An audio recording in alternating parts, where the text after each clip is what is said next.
Doctor Sanjay आज सुबह से ही जल्दी में लग रहे थे। उन्होंने तैयार होते हुए अपनी माँ से कहा, माँ, मुझे कुछ महीने के लिए विदेश जाना पड़ रहा है। आपके रहने का इंतजाम मैंने करा दिया है। आपको कोई भी चिंता करने की जरूरत नहीं है। तकरीबन 35 साल के अविवाहित डॉक्टर संजय यहाँ अपनी माँ के साथ ही रहते थे। उनके पिता की सालों पहले मृत्यु हो चुकी थी और तभी से माँ बेटे का साथ यूं ही चला आ रहा था। बेटा, तेरा विदेश जाना जरूरी है क्या? माँ की आवाज में चिंता और घबराहट की झलक थी।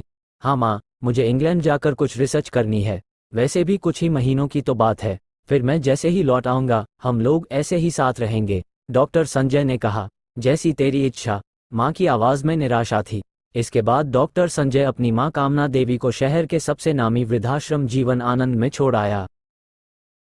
वृद्धाश्रम में आने पर शुरू में हर बुजुर्ग के चेहरे पर जिंदगी के प्रति हताशा और निराशा साफ झलकती है, पर कामना देवी के चेहरे पर वृद्धा आश्रम में आने के बावजूद कोई शिकन तक नहीं थी, क्योंकि उन्हें पूरा यकीन था कि अपनी रिसर्च पूरी होने पर उनका संजू जल्द ही वापस लौट आएगा।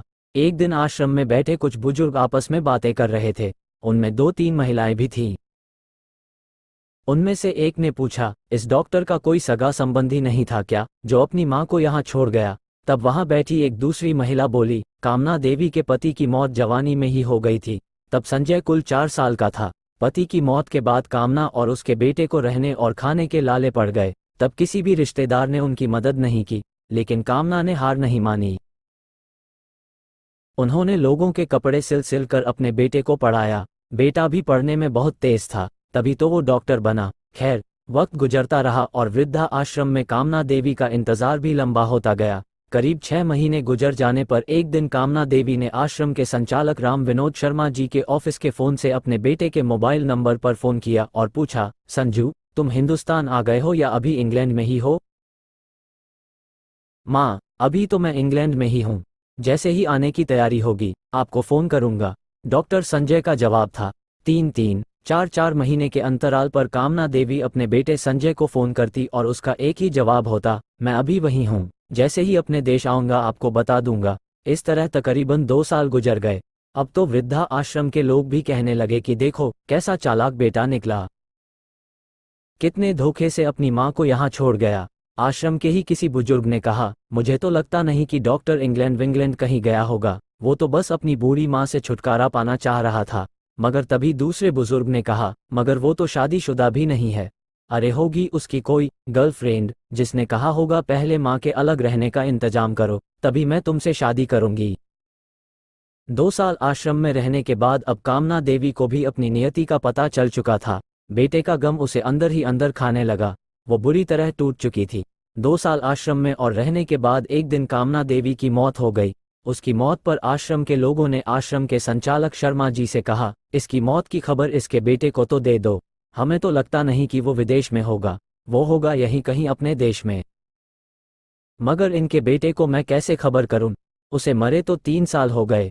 शर्मा जी की यह बात सुनकर वहां पर मौजूद सारे लोग सन्नाटे में आ गए। उनमें से एक ने कहा, अगर उसे मरे 3 साल हो गए तो कामना देवी से मोबाइल पर कौन बात करता था? शर्मा जी ने जवाब दिया, वो मोबाइल तो मेरे पास है जिसमें उनके बेटे की रिकॉर्डेड आवाज है। पर ऐसा क्यों? किसी ने पूछा।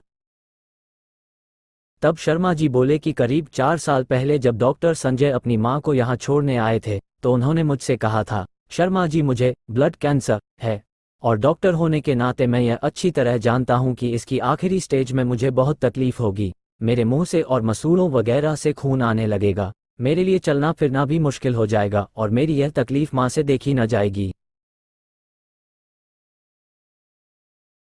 वो तो जीते जी ही मर जाएगी, मुझे तो मरना ही है, पर मैं नहीं चाहता कि मेरे कारण मेरे से पहले मेरी माँ की मृत्यु हो जाए। मेरे मरने के बाद 2 कमरे का हमारा छोटा सा फ्लैट और जो भी घर का सामान अपने पास है वो मैं आश्रम को दान कर दूंगा। आश्रम के मैनेजर राम विनोद शर्मा के मुंह से ये कहानी सुनकर वहां मौजूद सारे लोग हतप्रभ रह गए। कई बुजुर्गों की आंखें छलछला गई। कामना देवी का अंतिम संस्कार आश्रम के ही एक हिस्से में कर दिया गया। उनके अंतिम संस्कार में शर्मा जी ने आश्रम में रहने वाले बुजुर्गों के परिवार वालों को भी बुलाया। आपको जानकर हैरानी होगी कि जब आश्रम में रहने वाले कई बुजुर्गों के बच्चों ने कामना देवी और उनके बेटे डॉक्टर संजय की ये कहानी सुनी तो उनका भी हृदय परिवर्तन हो गया। कई बेटे बेटियों ने आश्रम से अपने बूढ़े माता पिता को वापस अपने घर ले जाने का फैसला किया। कईयों के चेहरे पर प्रायश्चित के भाव थे। तो दोस्तों, आपको ये कहानी कैसी लगी, हमें कमेंट करके ज़रूर बताएं। और हाँ, वीडियो को लाइक और हमारे चैनल को सब्सक्राइब करना बिल्कुल ना भूलें, ताकि एक यूट्यूब चैनल के तौर पर हम ग्रो कर सकें और आपके लिए ऐसी ही अच्छी अच्छी कहानियाँ लाते रहें। प्लीज़ सब्सक्राइब करने के बाद बेल आइकन को भी ज़रूर दबा दें, ताकि आपको हमारी कहानियों का नोटिफिकेशन भी मिल जाए। बहुत धन्यवाद।